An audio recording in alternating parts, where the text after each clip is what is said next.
Before we get into the video guys, I am giving away 11,500 Apex coins. To be in with a chance of winning them, make sure you are subbed to this channel, drop a like on the video and leave a comment down below. More details within the video description. What is going on guys, welcome back to the channel and I appreciate you being here. Now excuse my voice, I have got a man flu and it's absolutely killing me, but I've still got to continue on with making content for you guys. Today I bring you another Apex Legends video, and today I bring you tips and tricks you need to know, and well, some are fun, some are utterly useless too, which I've seen and picked up from other places, tried myself and are just absolutely pointless, but we will cover them all people. But before we go any further guys, if you do enjoy the video and would like to show your support, you can by smashing that like button. Okay, so we all know of the running and sliding features. Sliding maximizes speed going down hills. We also all know about climbing too. If you don't, well, you can almost scale anything to a certain height. Even if there are obstacles in front of you, aiming for different spots allows you to climb virtually anything and any small building. This is already known, everybody knows about this. But my favourite feature about climbing, which not many people know about, is peeking over walls. This can be done by climbing a wall, but letting go of that jump button or that climb button at the top, and it will leave you peeking over the edge, and this is very useful in seeing what's going on in the areas going forward. So flying. This one for me was annoying. I would always jump out of the ship first, but always get to my position of interest last. I just didn't know what I was doing wrong, as I was seeing people just fly over me like they had rockets up their asses. Well, I've actually figured it out people, and there's actually a simple trick to maximise your flying speed and your travel distance, and it's relatively easy. So when you jump out of the ship, using the info on the left of your screen, the speed, you want to use like a dipping manoeuvre. So once you jump from the ship, holding up on your left analog but using your right analog to do the dipping manoeuvre, you need to maintain a speed between 145 and 130ish. To do this, use your right analog stick to dip so you are looking down. Once speed is at about 145, pull up again, and it will reach that 145 as soon as you start dipping. So it's literally fly straight, dip a bit, fly straight, dip a bit, fly straight, dip a bit, and you will shoot across the map. So to put it into simple man's terms, jump out the ship holding up on your left analog stick, keeping an eye on the numbers of speed on the left hand side of your screen. Use the right analog stick to dip. This speed will slow down if you're pointing forwards, so you want to use your right analog stick and slightly push up so you go into a dip mode, and as soon as you see that speed raising to that 145 mark, you want to pull back on that right analog stick so you're facing forward again.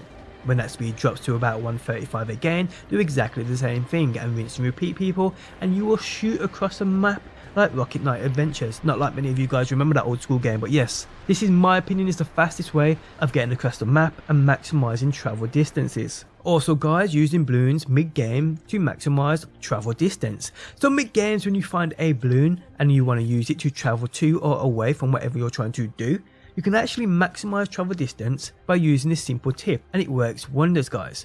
So when you approach a balloon and you are heading up that rope, make sure your pointer is in the right direction of where you want to travel and just look up towards the sky. Hold this position until you fly off of the balloon. As soon as you are in mid-air, hold that free lock button, which will be left trigger for console players. Here, if the balloon you are using is near mountains or hilltops, direct your legend towards these. When you get close to them, you will notice a boost will happen, and you will travel upwards slightly, giving you a little more momentum going forward and allowing you to go even further. If you use this on the tops of hills or mountainsides correctly, you can see up to 10 boosts, allowing you to travel even further until you eventually land. Remember, when using this tip though, don't land upon the mountainsides or hilltops, just use them as boosts. So fly relatively close to them. As soon as you see that boost happen, just head forward away from the mountaintop so you don't land upon them. And again, this does obviously work best when you're next to a mountaintop or mountains or canyons, so you can use the walls of the canyon to travel further. And it really does help you escape or get to a certain position relatively quick. So try it out people and hope it helps you out. Now when playing with randoms and not having any other communication other than the in-game pings, it's helpful to know what you can and can't ping, where you can basically ping anything from weapons to enemies, but there are also more options available by you holding that ping button. Check them out on screen now. Someone's been here.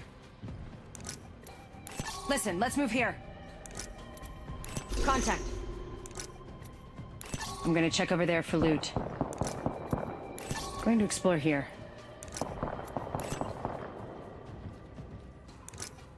Going to explore over there. Hold tight. I'm gonna defend over there. Gonna spy on that area. Cancel that. Okay guys, so did you know you can select a local server to maximize game performance and minimize lag?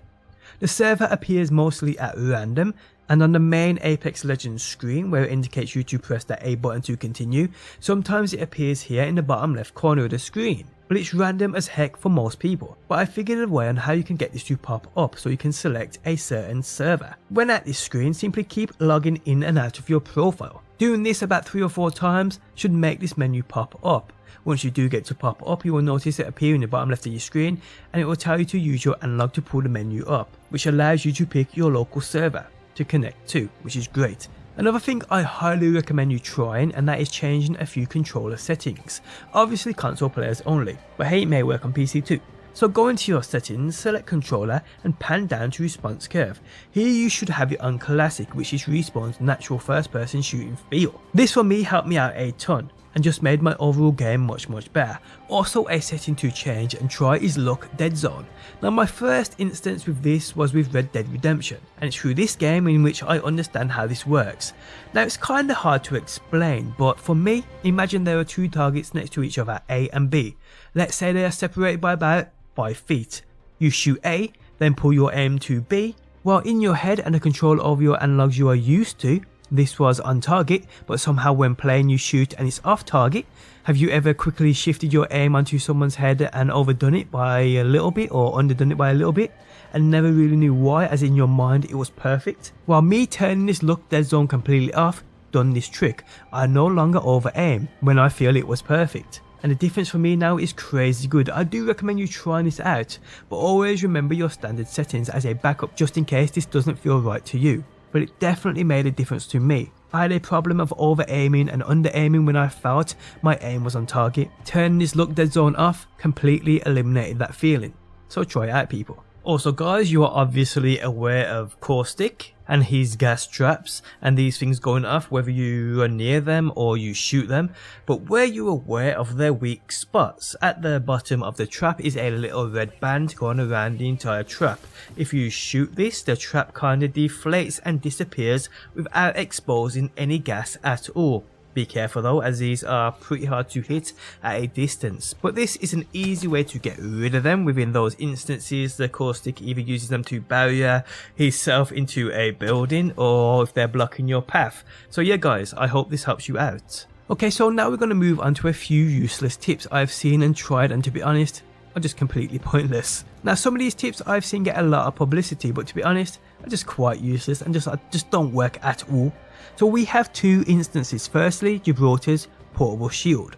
So firstly, someone in your team needs to be using Lifeline and someone needs to be using Gibraltar. Lifeline puts down her healing drone and then Gibraltar places a shield on top of that healing drone.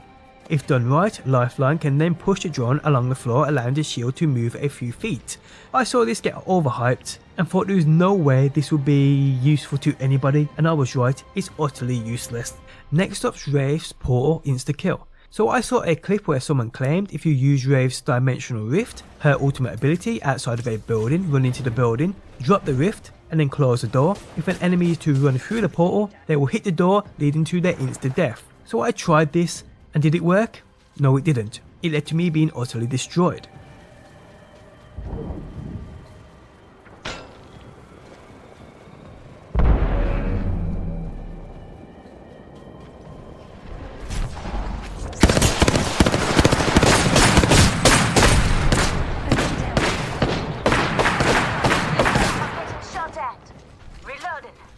So yeah guys, pro tip, don't use this.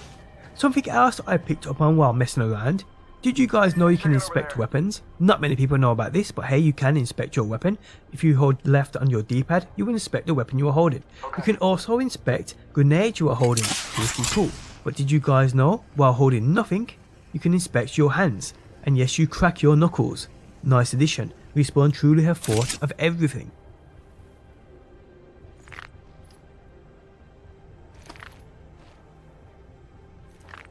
Okay, so let's move on to that level cap. Did you even know there was one? And did you know once you hit it, you can actually continue to level up and even check that level too? While the level cap is currently 100, once you hit this level in game, you won't raise any further, but you still have an XP bar which you can keep filling up and earning those legend tokens, giving you reason to continue playing. But guys, there's actually a site which tracks your levels after hitting 100. The site is Apex Tracker, which you'll find linked within the video description. They're having technical issues at the minute, but it should be resolved by the time this video gets out there. Currently it's PC only, but I have been reassured Xbox and PS stats will be live soon. So yeah guys, once you hit that level 100 cap in game, you can keep track of your actual true level once you level past 100 on Apex Tracker.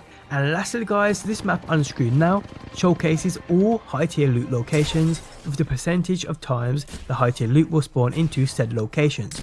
You may want to screenshot this or check out the website in the video description where this is from. But guys, on that note, we have come to the end of the video. If you guys enjoyed it, leaving a like really does help out. If you are new around here and enjoy daily Apex Legends videos like guides, top 5s, gameplays, reviews, just about everything, make sure you subscribe. And if you never want to miss a video I upload, you can turn notifications on by hitting that bell button. But guys, thanks as always for stopping by, and hopefully I will see you on that next one.